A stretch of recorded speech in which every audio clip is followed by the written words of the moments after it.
আজকে আমরা কথা বলবো এমন একটা বোমারু বিমান নিয়ে যা কিনা বিজ্ঞানের নিয়মকেই যেন চ্যালেঞ্জ করে বসেছে। এর নাম B2 স্পিরিট, অবিশ্বাস্য ইঞ্জিনিয়ারিংয়ের এক দারুণ উদাহরণ, যা প্রায় অদৃশ্য হয়ে থাকতে পারে। ভাবা যায়, একটা ফুটবল মাঠের সমান বিশাল একটা জিনিস কিভাবে রাডারের চোখ এড়িয়ে যেতে পারে। এইটাই হলো B2 স্পিরিট বোমারু বিমানের মূল রহস্য। এক বিশাল যন্ত্র যা কিনা আধুনিক শনাক্তকরণ প্রযুক্তিকে রীতিমতো হার মানিয়ে দেয়। প্রযুক্তির দিক থেকে এটা যে কত বড় একটা লাভ, তাই তুলনাটা দেখলেই পরিষ্কার হয়ে যায়। দেখুন, একটা সাধারণ B-52 বোমারু বিমানকে রাডারে একটা 2 বেডরুমের ফ্ল্যাটের মতো বড় দেখায়, আর সেখানে B2 স্পিরিটকে রাডারে ধরা পড়লে মনে হবে যেন একটা মাছি উড়ে যাচ্ছে। কিন্তু প্রশ্ন হলো, এরকম একটা বিমান বানানোর দরকারটা পড়ল কেন? এর পেছনের গল্পটা জানতে হলে আমাদের একটু অতীতে ফিরে যেতে হবে।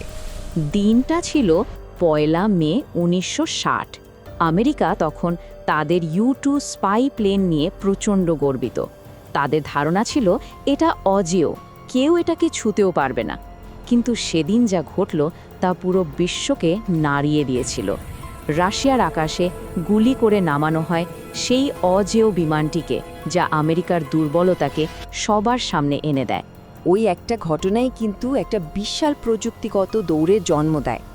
U-2-এর পতনের পর সোভিয়েত ইউনিয়ন তাদের আকাশকে বলতে গেলে একটা দুর্গে পরিণত করে ফেলে, আর আমেরিকা সেই দুর্গ ভাঙার জন্যই 1978 সালে একটা জ্যোতি মিশন শুরু করে, যার নাম ছিল অ্যাডভান্স টেকনোলজি বম্বার প্রোগ্রাম। পরিস্থিতিটা ঠিক কতটা ভয়াবহ ছিল তা তৎকালীন একজন আমেরিকান এয়ারফোর্স জেনারেলের এই কথাটা শুনলেই বোঝা যায়। তিনি বলেছিলেন, রাশিয়ায় আমাদের বোমারু বিমান পাঠানোটা অনেকটা ভীমরুলের চাকে ঢিল ছোড়ার মতো। তো সমাধানটা কি ছিল? যদি সাধারণ প্লেনগুলো এভাবে একের পর এক সহজ শিকারে পরিণত হতে থাকে, তাহলে উপায় কি? উপায় ছিল এমন কিছু বানানো যা শত্রুর রাডারে ধরা পড়ার আগেই নিজের কাজ শেষ করে নিঃশব্দে ফিরে আসতে পারে। আর সেখান থেকেই শুরু হয় অদৃশ্য হওয়ার এই অবিশ্বাস্য প্রযুক্তির যাত্রা। চলুন এখন দেখি ঠিক কিভাবে B-2 এই অসম্ভবকে সম্ভব করল। ব্যাপারটা এমন না যে B-2-র কাছে কোনো জাদুর কাঠি আছে। এর অদৃশ্য হওয়ার ক্ষমতার পেছনে আছে 3টে অসাধারণ কৌশল যা একসাথে কাজ করে। প্রথমত এর আকৃতি, দ্বিতীয়ত এর বিশেষ ধরনের বহিরাবরণ, আর সবশেষে এর তাপীয় স্বাক্ষর। প্রথমেই আসা যাক এর অদ্ভুত আকৃতির কথায়। একটা সাধারণ প্লেনের লেজটা চিন্তা করুন। ওটা র্যাডারের সিগন্যালের জন্য ঠিক একটা আয়নার মতো কাজ করে, মানে সিগন্যালকে সোজা উৎসের দিকে ফেরত পাঠিয়ে দেয়। কিন্তু B-2-র কোনো লেজই নেই। এর ফ্লাইং উইং ডিজাইনটা র্যাডারের সিগন্যালকে আয়নার মতো প্রতিফলিত না করে বরং বিভিন্ন দিকে ছড়িয়ে দেয়। এরপর আসে এর দ্বিতীয় গোপন অস্ত্র, এর ত্বক। B-2-র পুরো শরীরটা একটা টপ সিক্রেট প্রলেপ দিয়ে ঢাকা, যা এর ওপর এসে পড়া প্রায় সব রাডার সিগন্যাল শুষে নেয়, অনেকটা স্পঞ্জের মতো। এই প্রলেপটা ঠিক কী দিয়ে তৈরি সেটা আজও একটা বিরাট রহস্য। আচ্ছা, তৃতীয় রহস্যটা বোঝার আগে একটা জিনিস আমাদের জানতে হবে, সেটা হলো হিট সিগনেচার।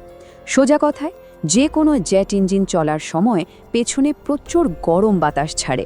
এই তাপের স্রোতটাকেই বলে হিট সিগনেচার, আর মিসাইলগুলো কিন্তু এই তাপকে টার্গেট করেই ছুটে যায়।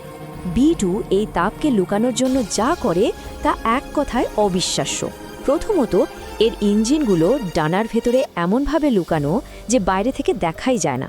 আর দ্বিতীয়ত, ইঞ্জিন থেকে বের হওয়া গরম বাতাসটাকে সরাসরি বাইরে না ছেড়ে আগে ঠান্ডা বাতাসের সাথে মেশানো হয়। ফলাফল, মিসাইলের টার্গেট করার জন্য পেছনে প্রায় কোনো তাপের চিহ্নই থাকে না। পার্থক্যটা যে কত বড় সেটা এই চার্টটা দেখলেই পরিষ্কার হয়ে যাবে। একটা F-16 ফাইটার জেটকে 100 কিলোমিটার দূর থেকেও তার তাপ দিয়ে খুঁজে বের করা যায়, আর B-2 তাকে খুঁজে পেতে হলে প্রায় 10 কিলোমিটারের মধ্যে চলে আসতে হবে। এটা যেন আক্ষরিক অর্থে একটা তাপীয় ভূত। তো আমরা বুঝলাম যে এই প্লেনটা প্রায় অদৃশ্য, কিন্তু প্রশ্ন হলো, শত্রুর চোখে ধুলো দিয়ে ভেতরে ঢোকার পর এই দৈত্যটা আসলে কি করতে পারে? এটি একবারে 18,000 কিলোগ্রাম অস্ত্র বহন করতে পারে। সংখ্যাটা হয়তো শুনে তেমন কিছু মনে হচ্ছে না, কিন্তু ভেবে দেখুন, এটা প্রায় 15টা প্রাইভেট কারের ওজনের সমান। আর এর অস্ত্রভাণ্ডারে কি নেই? 80টা জিপিএস গাইডেড বোমা থেকে শুরু করে বাংকার বাস্টার, যেগুলো মাটির প্রায় 2000 ফুট গভীরে লুকিয়ে থাকা টার্গেটকেও ধ্বংস করে দিতে পারে। এমনকি দরকার পড়লে 16টা পারমাণবিক বোমাও বহন করতে পারে এই বিমান। এর পাল্লা আর সহ্য ক্ষমতাও অবিশ্বাস্য। আফগানিস্তানে এর প্রথম কমব্যাট মিশনের কথা ভাবুন। বিমানটা আমেরিকার মিসুরি থেকে উড়েছিল, একটানা ৪৫ ঘন্টা আকাশে ছিল, মিশন শেষ করে আবার ফিরেও এসেছিল, একবারও কোথাও না নেমে। আর সবচেয়ে বড় কথা, এই পুরো সময়টা কেউ তাকে খুঁজেই পায়নি। কিন্তু এত ক্ষমতা, এত প্রযুক্তি, এর দামটাও কিন্তু তেমনই। আর সেই দামটা শুনলে সত্যি অবাক হতে হয়। একটা B2 স্পিরিট বানাতে খরচ হয়েছে $2 বিলিয়ন। আর এই অবিশ্বাস্য দামের কারণে এখন পর্যন্ত বানানো হয়েছে মাত্র 21টি, যা একে পৃথিবীর সবচেয়ে বিরল বিমানগুলোর একটি করে তুলেছে। ভাবুন একবার, একটা প্লেনের দাম কিছু দেশের বাৎসরিক জিডিপির থেকেও বেশি, আর এই 21টা বিমানের মালিকানা কিন্তু একটাই দেশের হাতে, মার্কিন যুক্তরাষ্ট্র। একটা টপ সিক্রেট প্রজেক্ট হিসেবে এর যাত্রা শুরু হয়েছিল 1978 সালে। প্রথমবার আকাশে উঠতে সময় লেগে যায় প্রায় 1 দশক, আর সাধারণ মানুষের সামনে আসতে আসতে পেরিয়ে যায় প্রায় 20টা বছর। এই পুরো গল্পটা আমাদের একটা বড় প্রশ্নের সামনে দাঁড় করায়।